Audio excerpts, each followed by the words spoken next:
It's one of the most shocking sexual abuse cases that we've seen recently, where over 60 women, mostly college students, were abused and then blackmailed for over 7 years. Now, the reverberations of the Pollachi sex abuse case are still coming in. There's a shadow now over the town, and as expected, it is the women who are facing the brunt of the fallout. As Sam Daniel found out, women in Pollachi are now facing trouble finding marriage proposals, and parents are making their daughters give up their education. We come to you from a college in Pollachi. With me a few boys and girls to give us a sense of what they feel about the Pollachi sexual abuse case. In what way do you think your lives in Pollachi have changed after this? Yes, the parents are saying that you should not go college and you want to study in distance education. No college coming? No, sir. And they are insisting us also to avoid over usage of social medias. All right. These issues that affect in my view is that their parents are not allowing me to go for the college, and they were afraid to allow girls to go outside. This problem is faced by the many girls in the societies. Because of this issue, people are more and more afraid to marry a girl in the Pollachi. Really? Yes, it's happening. Nobody wants to marry a girl from Pollachi. That's very bad. Okay.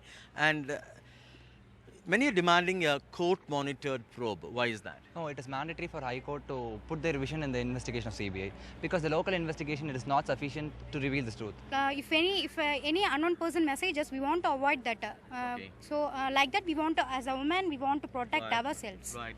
Relationship over social media, has it changed now? Will you think twice?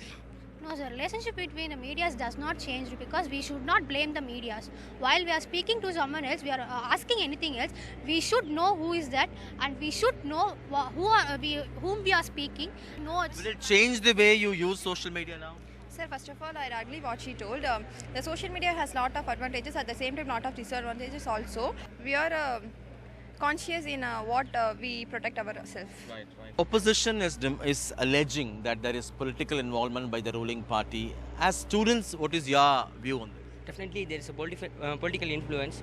You know why? The victimizers are roaming freely, and we need a harsh punishment. Then only we can reduce the sexual assaults. Okay. Certainly, interesting perspectives by young students on how this issue has influenced them, affected them, and what they expect in terms of justice to perpetrators. Hope they would get justice, but already on the ground it has become a huge political issue, with both political rivals blaming each other and accusing each other of using this for political gain. In Pollachi, Sam Daniel, NDTV. And Sam now joins us. Sam, of course, extremely disturbing, perhaps, only to be expected, because we as a society really haven't changed that much.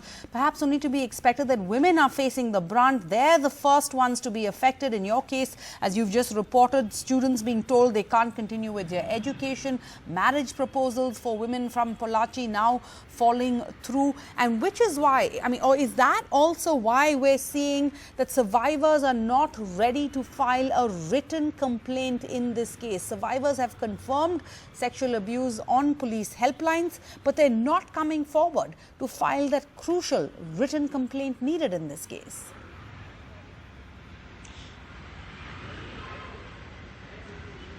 That's right, Sarah. While getting these perpetrators to justice is a major challenge on the one hand, the other one is the heavy price particularly women students and women in Pollachi, the small town, pay.